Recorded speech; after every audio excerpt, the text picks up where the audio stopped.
So when I was started out, I was making this website and I was so excited to deliver it to the client.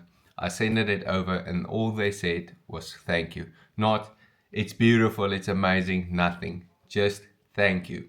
And the more I'm in the game, I realized that you need to know that clients react to the delivery of your service in different ways. Some clients will say, it's amazing, it's beautiful, and some clients will just say, thank you.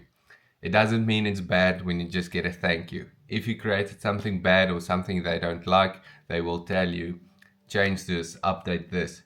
And that's just something I wanted to let you know, because when I started out, just getting that thank you felt like, damn, I did put in all these hours and now they not even saying it's beautiful.